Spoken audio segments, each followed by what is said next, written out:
I want to tell you that I'm neck deep in the automotive industry, but I'm 5'0", so that's not a big claim. The fact is, though, that I'm completely obsessed with cars. I am Deputy President of the Australian Women's Motoring Network, which is otherwise known as Girls Talk. It's been around for a very long time. And we do a lot of work to support women in motorsport, but also in automotive trades. I also am a part of Springmount Raceway, which is the drag racing track in far north Queensland near Mareeba. I also do commentary through our not-for-profit Motivate Industries Mates. I have ended up doing commentary all over Australia, from Perth with Motivation, the biggest car show in Western Australia, through to Summer Nats in Canberra every year, through to Red Centre Nats in Alice Springs, and of course the Sydney Dragways, the Willow Banks, all of the big shows on the East Coast. Absolutely love the opportunity to tell stories about people and the cars they love.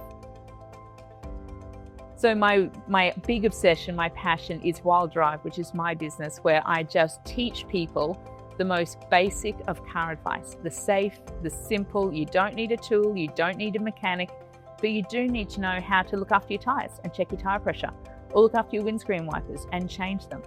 And I'm not suggesting that anyone out there should become a mechanic just so they can look after their daily driver, but I need to know how to talk to my mechanic and ask them questions, how to pick a good mechanic. I don't want them telling me to go out and get blinker fluid. I need to know what's real and how to best look after the car. So like I said, I'm involved in the automotive industry all over the show.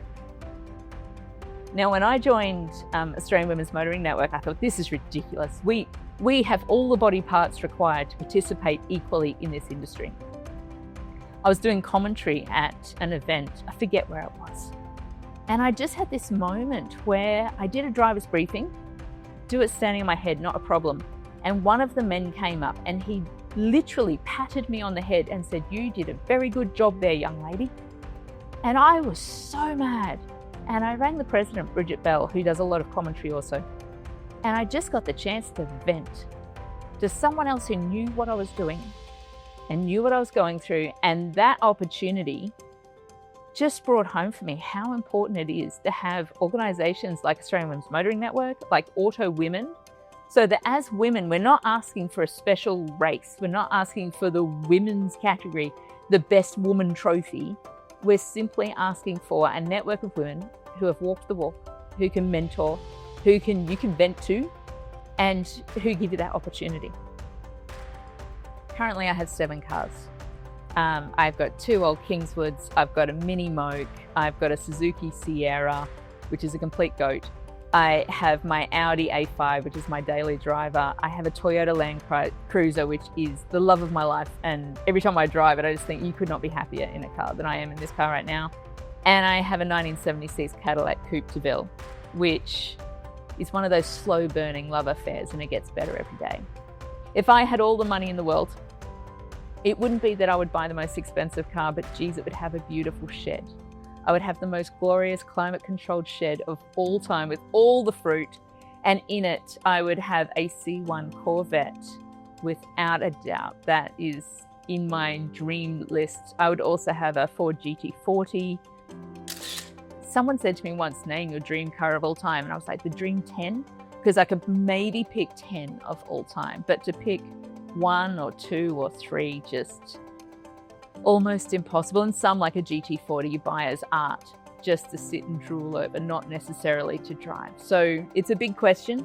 I would spend the majority of the budget, if I had all the money in the world, on the perfect climate controlled shed, and then I would just rotate cars through as I fell in love with them and fell out of love with them. One of the reasons I think I am particularly attached to cars is I grew up in remote areas in Australia. I grew up on cattle stations that were an hour or more from town, and if you wanted to have any kind of life at all, you needed a set of wheels to get there. And anyone who has ever seen a B&S ute will understand that a car is so much more than just to get from A to B. People have this expression through cars, and I think that's what I love. I love the independence. I love the power. I love the opportunity to say, you know, anytime I want, I can just get up and go. If there's a job on another part of the country that I want to go to, I can, because I've got a car that will take me there. If I'm at a party and I don't want to be there anymore, I can get in the car and I can leave. If I want to take my friends on an adventure, I can get in the car and I can take them with me. And that's what I love about my cars, is every time you talk to someone, they have a similar story about their car. It's the car that got their mum to the hospital when she was giving birth to them. It's the car that took them on their first date and they met true love. This is what I love about cars. Everyone has a story with a car in it.